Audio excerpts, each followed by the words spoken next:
Hey, everybody. Welcome to the March 815 Authors Group author chat reading, whatever we're going to do. We're still not sure yet. One of the guests who's supposed to be here, Carla Clarke, has not been able to get in yet. She's having some technical issues. We were thinking about just scrapping the whole thing for technical reasons because you guys are probably getting tired of seeing just Heath and I, but let's go ahead and go on, and if she can get in here, we'll have her in, and if not, we'll try to keep you guys entertained for a while. You guys remember Heath Alberts? So what you got on your mind today, Heath? Took a power nap. That was great. Got a haircut. You'd think it'd get cheaper each time with less hair, but no, not so much. Not so much. Oh, hey, it looks like Carla is here. I think I can get her in now. Let's see. Add to screen. There she is. Oh my gosh. Finally, I apologize. No problem. You made it. That's good. I have no idea why I was trying on my iPad and then on my laptop and then on my phone. So I'm in. All right. Well, that's good. I'm glad we didn't wind up scrapping it after all. Yeah. So sorry. No, that's okay. We're glad you're here. Since you're here for the first time, why don't you tell the viewers about yourself and some of your works and maybe read something from some of your work? Okay, great. Well, thanks for inviting me. It's nice to have a lot of local authors in Rockford. I don't think people realize that, but there's a great group. So I'm Carla Clarke, born and raised in Rockford, Illinois. I went to Boylan High School and Rock Valley and Northern Illinois University. So homebred. And I was a journalism major. I always wanted to be a writer or an artist, and I'm so blessed to be both. I'm a collage artist, so I write and do art, and I hold a annual art show every year in the fall. We had to skip 2020, of course, but we'll be on again. But writing is my passion. So I got a journalism degree from Northern Illinois University, and then I started writing. So I have self-published, 3 novels, a collection of short stories. And then after 20-something years of self-publishing, I finally got a New York literary agent. And I got that for my children's books, which is what I always wanted to be, a children's book author originally, but took a different route and wrote for adults first. So now I'm doing both. But nice. I tell you, it is so cool to have a literary agent. It changes everything. It certainly helps with exposure, and they provide a publicist that helps you do a lot of the publicity and marketing, that kind of stuff. So it's been wonderful. My agent is Connor Eck with Lucinda Literary, a young guy that is just the best. And so in 2 short years, he's sold 5 of my children's books to big publishers, Macmillan and Penguin. And so my first book, let me grab it. Well, here, first I'll show my novels or my other books. So the first book I wrote was called Between Courses, a culinary love story, which is kind of like My Big Fat Greek Wedding, and it's got cookbook in it. And then I wrote a little book of short stories called Knotted Pearls. And then Annie's Heaven, and these are all my website or on Amazon. Annie's Heaven is a real spiritual book I wrote after I lost my mother to cancer and my nephew to suicide. I was really thinking about heaven and the afterlife and what other religions thought about faith. I'm Roman Catholic, so I know not everybody believes what I believe. So I did a lot of research for this book. I think I read about 70 different books on all sorts of different religions and spiritual books and the brain and all sorts of things, consciousness books, even learned a little about quantum physics. Don't ask me to explain. Then I have some people that know me know that I have a son that has autism, and Johnny is 28, and he's high functioning. He lives with us. He will stay living with us. So I wondered what will he be like when he's 45, 50. So I wrote a novel called Everybody and Their Brother with Johnny as my inspiration. And so I have two main characters, a set of twins, and the sister takes care of her brother with autism. So those are my novels. And then the children's books. So the first one is called You Be Mommy. And it's about a mom that's so tired that she asks her daughter to be the mom at bedtime and put her to bed and kiss her and read her a story and all that stuff. So it's a little role reversal story. So I lucked out because when my agent went to the publisher with You Be Mommy, I was teasing and I said, tell him I can write You Be Daddy too. Well, I hadn't even written it yet, and he sold it.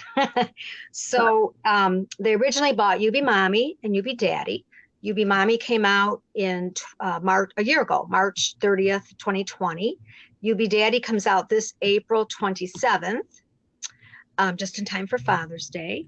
And now it's not quite totally announced, but I'm going to announce it here. But the publisher also bought You Be Grandma and You Be Grandpa. So we'll have 4 books in this little series. So nice. That's kind of fun. Yeah. Those won't be, they hired the illustrator for You Be Grandma so far, not Grandpa yet.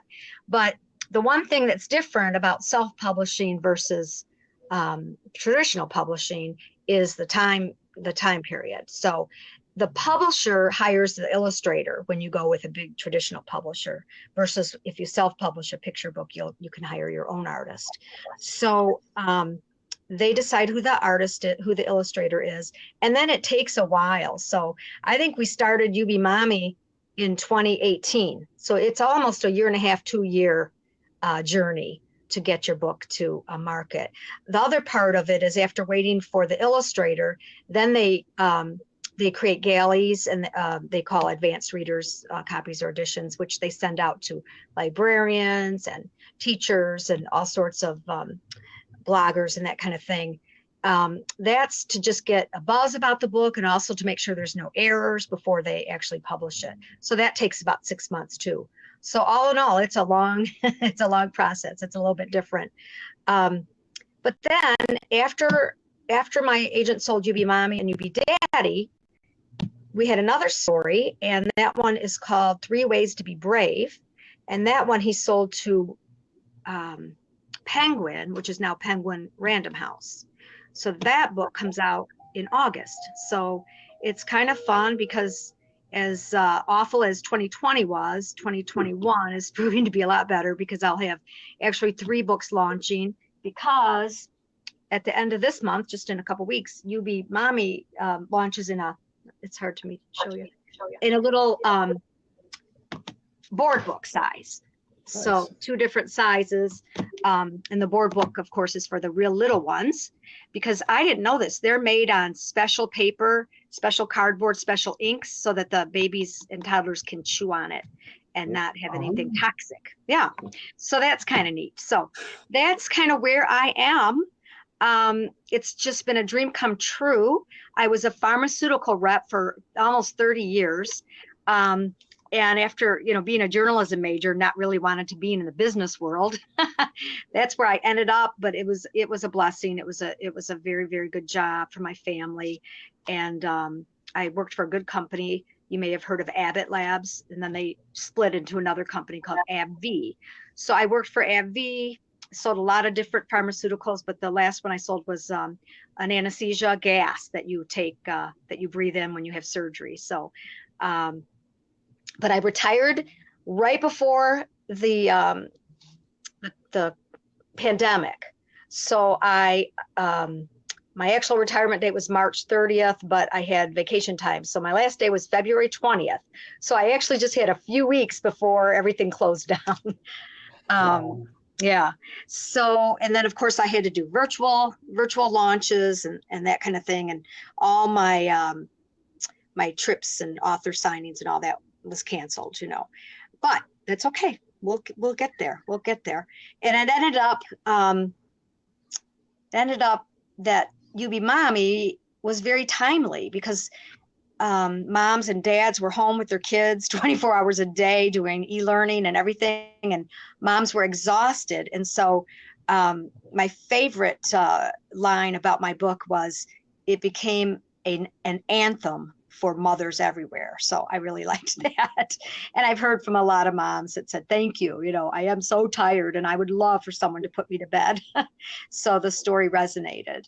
And then the other thing that's really big in children's book publishing right now is diversity. You and I, Heath and Gary, we grew up when really all the children's books featured white characters. There wasn't any diversity in children's books.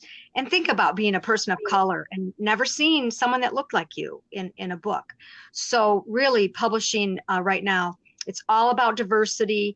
And again, I have no say in the illustrators they pick and then really the characters. So I was thrilled that they picked, a multiracial family for You Be Mommy.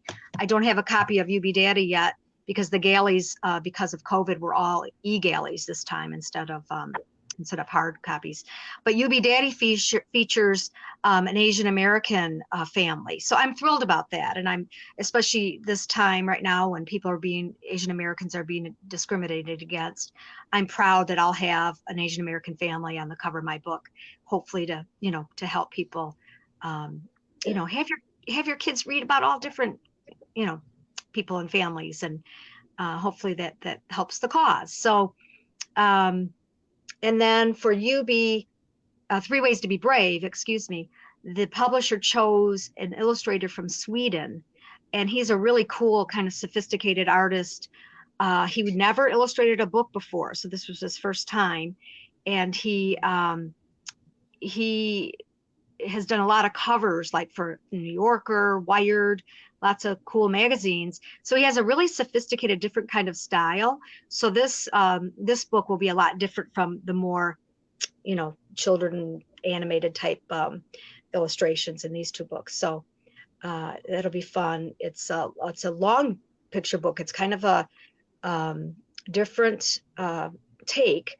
It's 3 little stories in one. So it will kind of get preschoolers acclimated to not a chapter book per se, but a book with multiple stories in it. And they can say, Mommy, I want the thunderstorm story tonight, or I want the school story. So that's kind of neat. So I apologize for shaking around because I didn't expect to be on my phone. So I hope I'm not making anybody dizzy. I'm trying to keep things straight, but that's my story, guys. That's Any amazing. questions from you two? Well, one thing that brought up with you talking about the illustrations being diverse, I actually read an article about that today, about how some people are having problems with that, because apparently there's some backlash on that, in that a white person writing a book and then the artwork is African American, and they're feeling like it's cultural appropriation, which is, I mean, in your point of view, to me, is a lot more valid, in that you had nothing to do with it. And the company is trying to be more inclusive, but yeah, it's like there's backlash to that apparently. I did read about that as well. And as a matter of fact, a few weeks ago, I spoke to a Facebook group. It was a parents group, and it was mostly African American parents. And as I got on, I wondered, I hope they don't think that I don't have any right, to write this story. But I hope it shows that it doesn't matter. It's a mommy and a little girl, no matter what race or ethnicity or color they are, So, but I hear you, Gary. I think that is out there as well. I think if I had written a book, there's a lot of little books right now for little African American children about hair, my hair and my squiggly hair and all this. I think had I written a book, something like that, which I really have no experience with, I think Right. someone could really criticize that.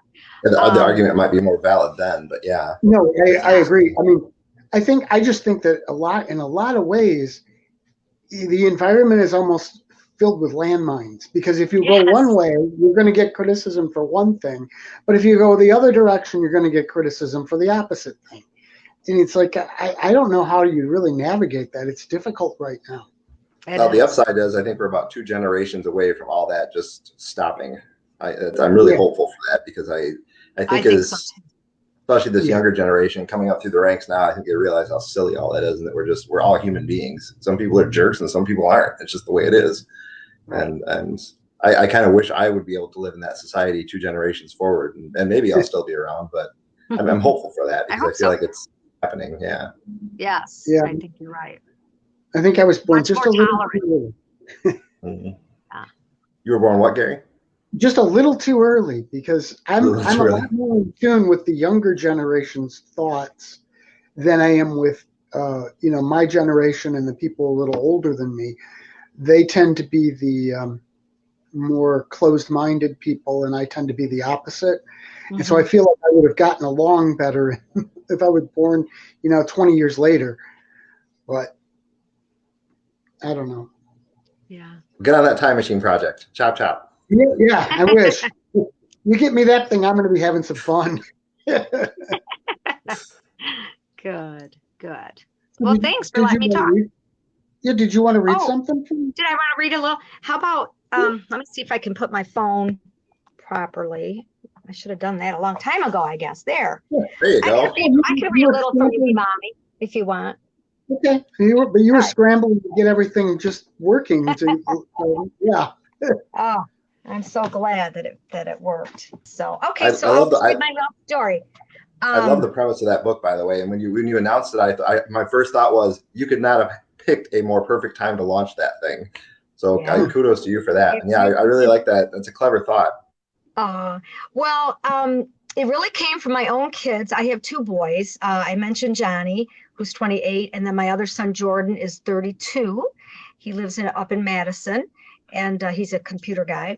But when he was little, with your first child, they always get everything. So I remember reading like 5 or 6 books every night, singing like 5, 6 songs every night. And then we do our prayers, and we included every person we knew, so it was a very long bedtime. And I remember one night I was so exhausted, and I just said, Jordan, you be the daddy tonight and put me to bed. Give me a kiss and you read me a story. And so he did. He pretended he was reading the book, and then he sang a song, and he really pretended he was the daddy. So it was really cute. So that's where the idea came from. That's amazing. The same thing for you. 3 Ways to Be Brave.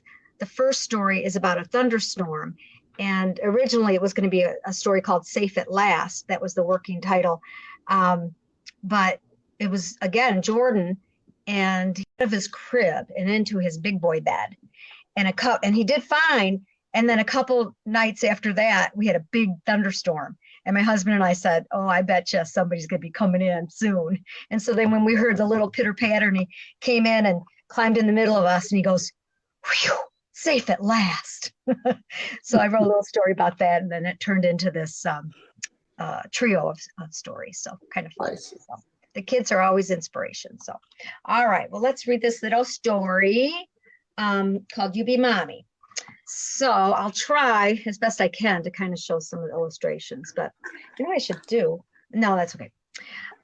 Mommy's too tired to be mommy tonight. Can you be mommy and hold me tight?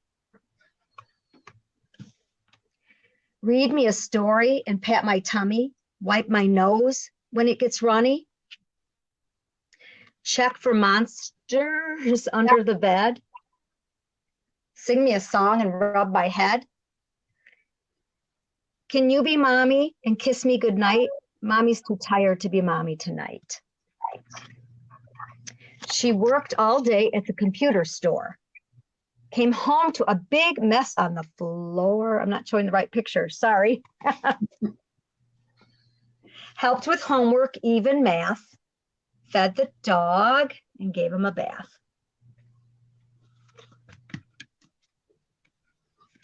Drove Sarah to soccer and Tommy to chess. Sewed a button on your favorite dress. Cleaned the laundry and ironed the shirts. Patched up boo-boos and hurdy-hurts. Can you be mommy and turn off the light? Mommy's too tired to be mommy tonight.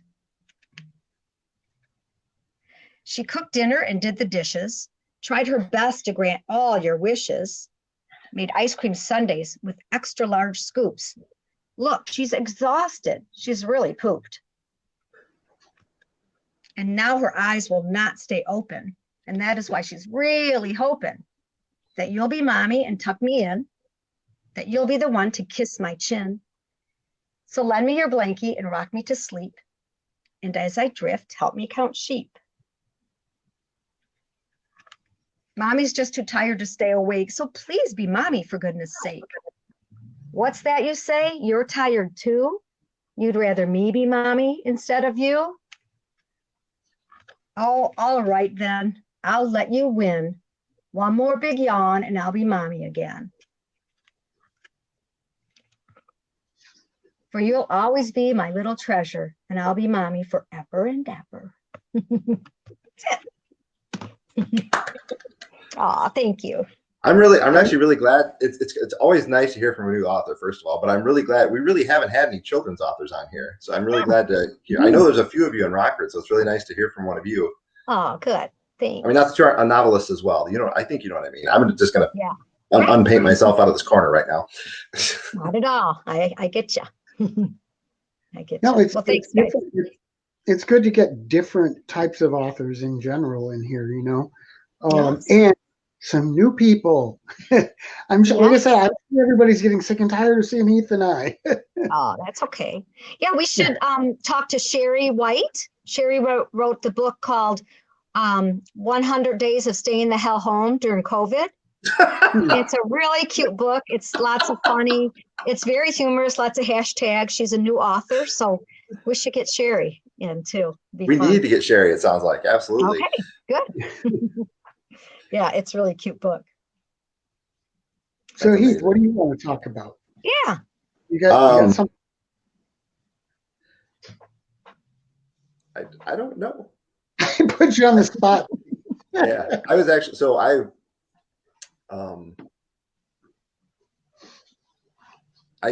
really had just prepared to read. Honestly, I didn't know we were going to do too much discussing. You can do that.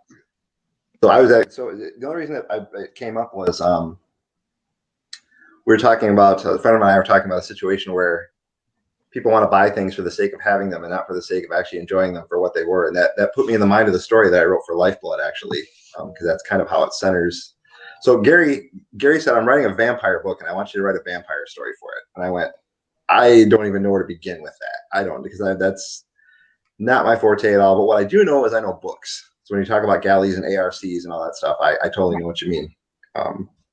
ARCs are a thing people don't even know exist, I don't think, because they're just such an obscure thing. But so with your permission, Gary, I mean, if for my contribution, I was just going to read my story from Lifeblood. But if you prefer, we can just keep discussing things too. No, you're welcome. Please go ahead and read. Okay, it's short. It's short. So this is Gary's book, published under the Tales of Wonder and Dread imprint. Oh, wait, there we go. Called Lifeblood. Gary, as you may recall, is the owner of Tales of Wonder and Dread Publishing, and also a wonderful author in his own right. Well, thank you, he sir. Was kind enough to. What's that? Thank you, sir. Oh, it's all true. I swear. Let my nose grow long if I'm lying. And he was kind enough to include me in this project. And I almost said no. And I thought, well, this might be a challenge. Let's give this a go. So here's what resulted. And I called the story The Iconoclast. It starts out, books are meant to be read. It is their sole purpose in life. An unread book is like an abandoned child, destined to wander through an undefined period of existence, wondering if it will ever find a home to love it as their own. This is a sad thing, a pitiful thing, an aberration to be rectified and righted. This was my frame of mind as I said, the book is not for sale if you don't intend to read it. I watched the consternation bloom upon the face of the young man standing before me, a young man who was clearly not in the business of hearing the word no, doubly so from a man thrice his age who was, ostensibly, in the business of selling books. How do you mean? I mean, I said with measured patience, that I will not sell you the book if you don't intend to read it. A note of confused panic now made an entrance into the escalating debate. But I want to buy it. You sell books. I do. I sell to readers. I sell to the reverent and the passionate. I reserve the right to refuse the sale of a book to the wrong home. And I believe that selling you this book would be a mistake that I simply could not live with. It sounded melodramatic. I meant every word. Do you know how hard it is for me to find a copy of this? The fellow shrieked, panic-stricken, if I were any judge. In fact, I do, I calmly replied. There were 50 copies printed. Of those, 12 were known to survive, with this recent find being certified as the 13th. Which is why I flew all the way out here as soon as I heard it was here and for sale. And I appreciate your resolve to own the thing. I genuinely do. But you won't sell it. No, not to you. Not unless you intend to read it. What if I said I would read it? Would you change your mind? I might if I believed you. Fine then, I'll read it. I had been down this scree slope before. You promised to read it from cover to cover without gloves, preferably in a comfortable piece of furniture. Yes, the man half barked back. He was lying, of course. You're lying, of course. But you don't know that. Oh, but I do. I can see it in your eyes. And I should probably also mention that your body language gives you away as well. The individual before me was a hedge fund manager of some sort. I only knew this because he had said as much during the pleasantries that acted as precursor to this devolving encounter. He was a collector of rare things. The problem was, he was a collector for all of the wrong reasons. He simply wanted the prestige that came with owning something that others either could not afford or could not find. This was the sort of man who would procure a gorgeous copy of Amazing Fantasy number 15, and then immediately have it graded and sealed in a GCG case. The actual essence of the things mattered little to him. It was like a desire to own a corpse, eschewing the accompanying soul. As it turns out, I know a little something about that. I decided to change tack. If I sell you this, what will you do with it? Seeing a chink in my figurative armor, he went for what he thought was the appropriate coup de grace. I would place it in a protected place of reverence in my office's lobby for everyone to enjoy and experience. There, I sniped. That's the problem. No one could enjoy or experience it in such a manner. They could see it, and they could marvel at being in its presence. They could wonder how on earth you'd gotten your hands on it, perhaps questioning if it were even real. What they could not do, however, is enjoy it. I'm prepared to pay you $750,000 for this book. I've flown all the way out here from Cupertino, and you're simply telling me no. I am, I replied, weary of the battle he had no way of winning. What can I do to change your mind? I half expected this. The other half expected a tantrum of Vesuvian magnitude. Points to him for submitting the prior, not the latter. I've already said, you have to promise to read it. Sadly, this simple thing was more than he was prepared to do. You're insane. Do you know that? Insane, he huffed, furious, and stormed out of my shop. And perhaps he was right. I removed the book in question back to its keeping place. Tamerlane and Other Poems by a Bostonian, who turned out to be one Edgar Allan Poe, would not be going home with him today. Perhaps another day, but not today. I had received the copy of the small volume from Poe himself as a rather thoughtful gift for my part in inspiring him to publish the thing in the first place. It had been an uphill battle, as Edgar was never one for putting himself out into the world, and doubly so when it came to doing so at the risk of rejection. He was a fragile man, made all the more fragile by his appetites for self-destruction and his inability to ever choose the easy way of doing anything. It was something I both admired and found a bit repugnant in him. In later years, I had come to find that it was something of an underlying hallmark in visionary artists and storytellers. Occasionally, I needed to resupply myself with proper funds, usually before making a significant move in venue. I did this every 100 years or so, give or take. On this particular occasion, I didn't need the money that the Tamerlane would bring.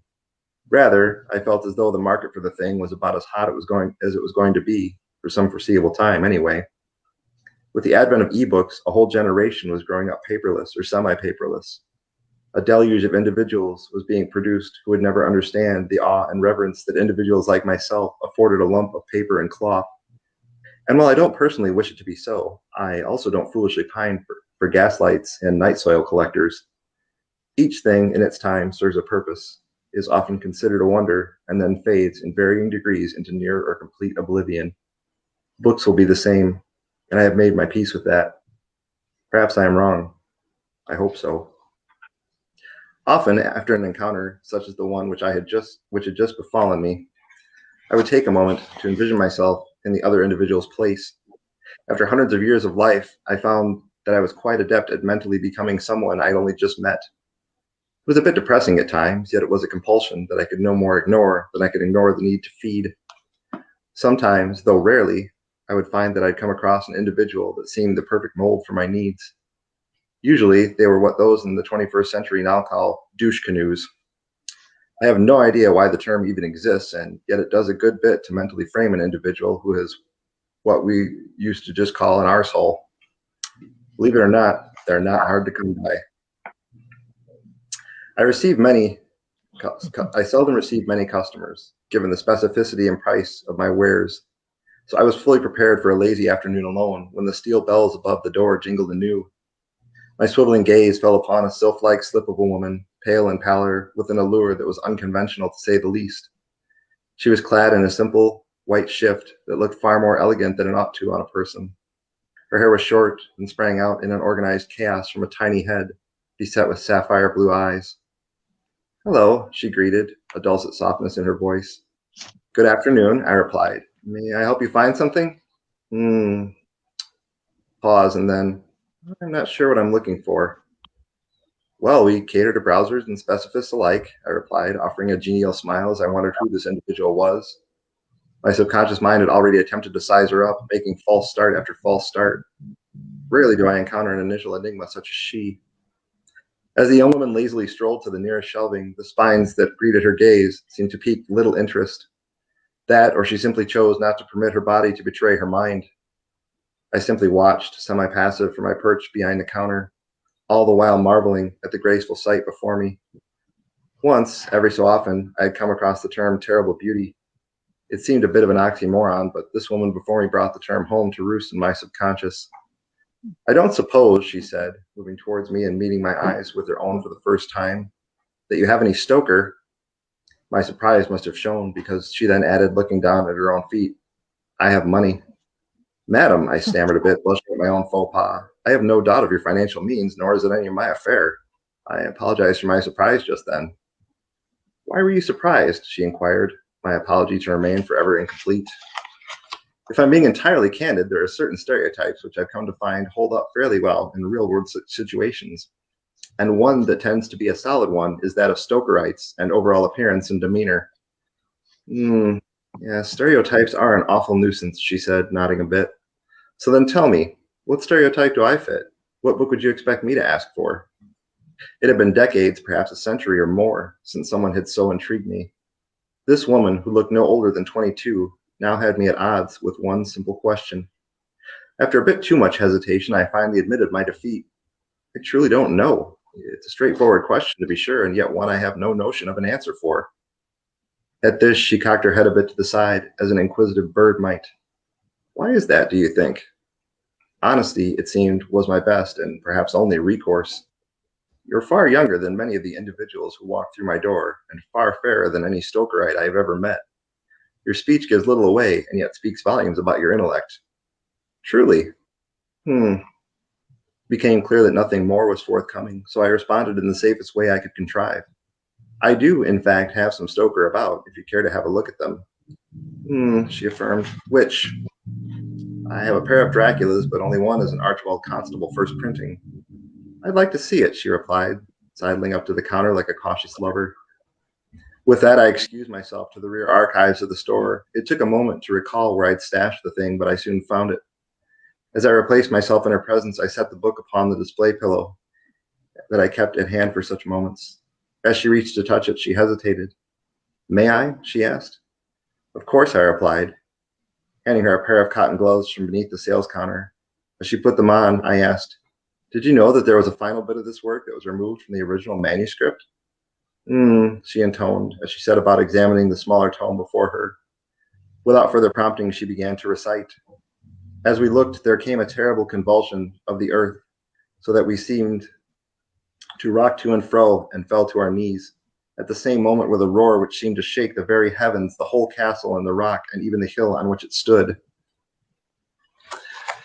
seemed to rise into the air and scatter in fragments, while a mighty cloud of black and yellow smoke, volume on volume in roiling grandeur, was shot upwards with inconceivable rapidity. Then there was a stillness in nature as the echoes of that thunderous report seemed to come as with the hollow boom of a thunderclap, the long reverberating roll which seems as though the floors of heaven shook. Then down in a mighty rain falling whence they rose came the fragments that had been tossed skyward in the cataclysm. From where we stood, it seemed as though the one fierce volcano burst had satisfied the need of nature, and that the castle and the structure of the hill had sunk again into the void. We were so appalled with the suddenness and the grandeur that we forgot to think of ourselves. All the while, she had been poring over every nuance of the printed work laid naked before her. "Your memory is impeccable," I complimented, awestruck.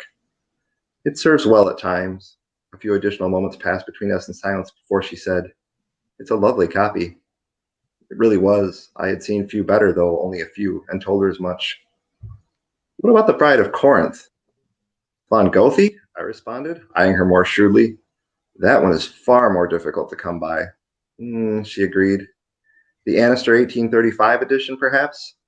I shook my head, feeling a shame I had no business imparting upon myself. "That I do not have." A wistful sigh, and then, "Few do. Perhaps I could look into procuring you a copy if you'd be so inclined." "Do you know what makes the typical hunter and vampire novels so inefficient?" she asked, staring me straight in the face for only the second time since her arrival. For a moment I considered the question at face value. Finally I answered in a measured tone. "Well, most seem heedlessly intent upon destroying their prey. Their patience tends to wane at all the wrong moments, though perhaps that isn't a fair assessment given the circumstances in which they find themselves." "True," she agreed. It was in this moment, as we gazed into one another's eyes, that I finally saw what I had missed. "I don't suppose there's any point in running, fighting, bargaining?" "There is not, no," she replied, a sad look fleeting across her face. "But know that I've appreciated your final moments, as I seldom do." After a final sigh and a curt nod, I admitted the unthinkable. "I'm pleased that it was you." "Likewise," came her reply, a wan smile of empathy shining brightly upon her lips, served as my final vision of life. So there you go. Sorry it took so long to read. Oh my goodness. I like that story so much. No, that's good too. Excellent. Wow. Now, is it a published story, Heath? Or something you just wrote? I didn't hear the question. Is that already published, that story? Is that it's in Gary Hill's Lifeblood. It's in this book. Oh, you said that. Okay, gotcha. Yep. Nope, that was my submission of Lifeblood. Nice. So probably one of my better anthology submissions, quite honestly. Sometimes I'm not super happy with them when I run out of time. That's sort of the story of every writer's life. Sometimes if you've got a deadline ahead of you, you run out of time and you just say, hey, it's okay, it's good enough, unfortunately. There's one story I wish I could take back out of print. I really wish I hadn't submitted it, but here we are. It happens. Is it one from one of mine or no? Yeah. Oh no. I think it was one of the two I submitted for one of them. I don't remember which.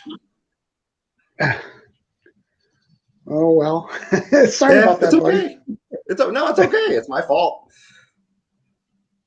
So I guess I don't know exactly what I want to read out of this. Well, I sort of have an idea, but the book I've been kind of interested in of mine lately is this one, which is Poetry of the Air. And talking about, things you wish you could take back. One of the things on this that I wish I could take back is the fact that the subtitle on this book is a collection of love letters from musicians to music. And at one point, I was doing it backwards of that.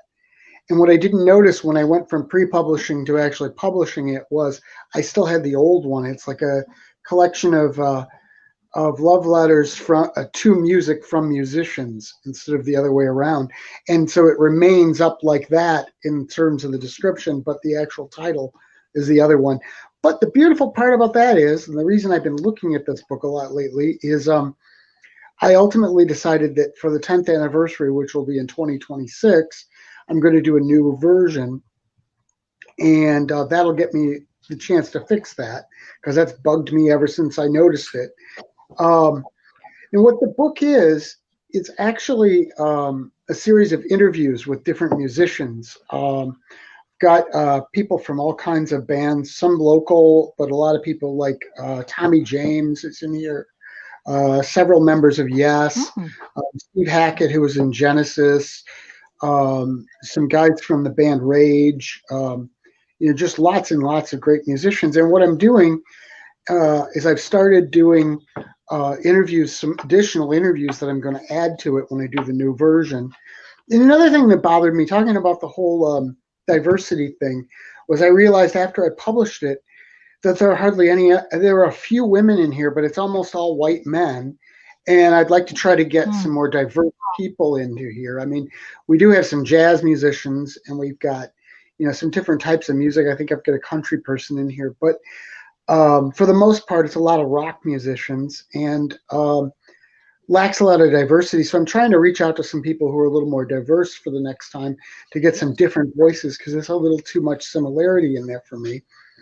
But I still really like the book, because what it's about is it's not really about the person talking about their own music, but rather talking about the music that got them passionate about music and really introduced them to music, and things that still instill that passion for them, which I think is something, all musicians are at heart music fans, or they wouldn't become musicians. And a lot of times they don't get interviewed as music fans, they're just interviewed about their own stuff. And I think when you get people together talking about their own passions, it tends to be a lively conversation. And what wound up really challenging about it, that I struggled with for like a year and a half, was I originally was trying to get some sort of common narrative to the different interviews that I'd gotten in, and I just wasn't finding a way to do that. And ultimately, I decided that I was trying to basically put my narrative over what these people were saying, and really what was important was what they had to say. So what I wound up doing is just putting them in as a series of interviews and letting them speak for themselves, which I think was the best decision. It was like, I think I was trying too hard to write the book and not just let the interviews stand by themselves with a little introduction. So really what I've written on the book, I've written some little short bios of the artists, and I've written an introduction, and I sort of answered the questions in one section myself. And then I've got a little closing segment, which is what I'm going to read. Now, the title, by the way, this is important because I actually refer back to that. The title comes from a poem by Jean-Paul Richter, which, and the full quote is, "Music is the poetry of the air," which I think is just a beautiful thing, a beautiful way to describe music. And so I had to mention that, because this closing thought section opens with that quote, "Music is the poetry of the air." I really do like that quote. The truth is, there's music in nature and the world around us. Perhaps it's just rhythmic in some ways. However, sound vibrates at different frequencies. Those frequencies become the melodic elements. When is it music, though? Is it sound when it lands in? It is sound when it lands in a specific frequency range. Is sound music? Probably not. I think it takes the human brain to create the musical significance. It's been said that the human brain is hardwired to try to bring order to chaos. It's one of the driving factors that makes us create classifications and to organize things into groups. On one level, it causes us to see human faces in drawings that just have a few lines. In another way, it causes seemingly random sounds to become musical in our mind. Is it strictly a human thing? There are songbirds. Whales also create, quote, songs. Those things are communication to those species, though. Are they also music in their minds? There are a few animals who can move to rhythm, essentially dancing, elephants for one. Is it music to them, though? I guess we'll never know. We do know that it is music for humans. I would argue that music is a nearly universal thing. I remember that when I was in middle school, I had several friends who were hearing impaired. In fact, they were completely deaf. I learned enough sign language to be able to communicate with them. I was surprised to find that they loved music. Sure, my group of friends was a small sample group. I've not checked into stats on hearing impaired people and music. I've not surveyed people. My friends, though, said that they could feel the vibration of the music and that they enjoyed it. That really speaks to the universal nature of music.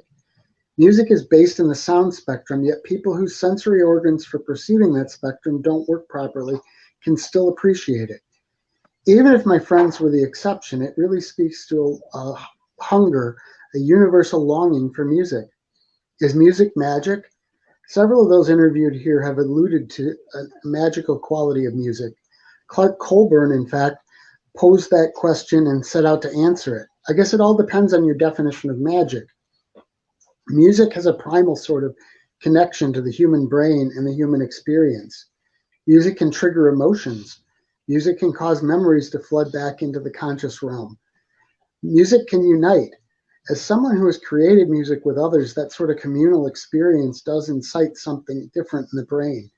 I don't believe in magic as some sort of supernatural force or phenomenon. However, there is something that feels magical about taking part in the creation of music.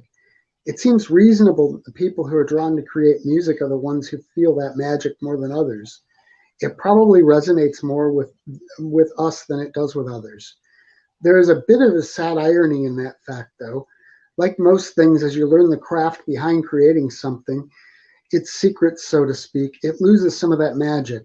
It causes you to hear music in a different way. That innocence is often gone. Once you've drawn away the curtain and see the machines that create the magic, it's still great, but it's not quite the same.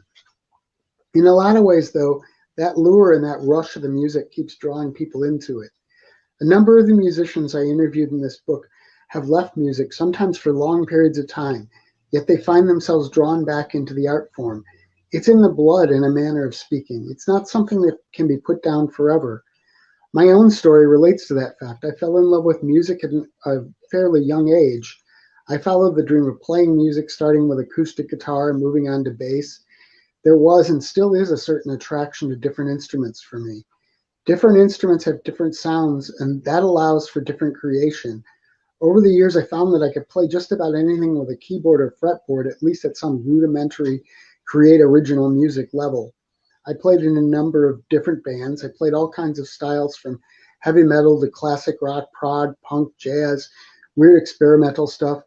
I even once sat in with a polka band at an Oktoberfest. Alcohol may have been involved. I never found a scenario that allowed us the kind of success, that allowed me the kind of success as the other musicians here. However, I never gave up music and eventually started writing about music as another outlet. Here I am dancing about architecture all the time. Now that's should mention that's actually I believe it was Miles Davis who described talking about music as dancing about architecture. So that's what that's a reference to. The thing is, that's still an expression of the musical fire, that passion. Music is different things to different people. Different music resonates in special ways with different people. Music is important to most people, though. That's true even if they don't realize it. Imagine a movie with the music removed.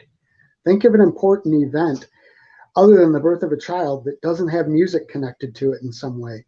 Music is a big part of the human experience. The fact that you have read this book shows that it is a big part of your personal existence. It is my sincere hope that this book has helped to keep that fire and passion alive within you. I also hope that you've been entertained and perhaps enlightened by the experience. So yeah, that's the sort of the roundup of the whole book, but I'm really kind of excited to be doing a newer version of it too. Damn, I love that. Nice. Yeah. Really? Yeah. Yeah. Thank you very much.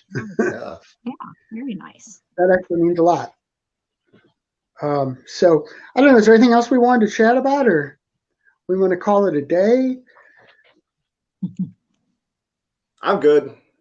I do want to make sure everybody put out your websites or any links. Tell everybody that. Carla, why don't you go first? My website is www.carlaclarkeauthor.com. AARLACLARKAUTHOR.com. Great. And Heath? I'm at heathdalberts.com. The good news is I have a stupid name and I'm the only one in the world according to Google, which makes me super easy to find. And I've got musicstreetjournal.com, garyhillauthor.com, and you can find all kinds of coverage of spooky stuff and videos, and a link to the spooky YouTube video channel at spookyventures.com. Those are all my projects. So, all right, I think that's it. Thank you guys for joining us on this, and thanks everybody who checked it out at the time. And we look forward to, you guys can see this later because it'll always be published on the page. And thanks again, everybody. Thank you for hosting it, Gary. I really appreciate it. You too. It was good to meet you, Carla. My apologies for being late. Sorry about that. Yeah. Technical problems are technical problems. Have a good one, everybody. Bye. Bye. All righty. Thanks. Bye-bye. Bye.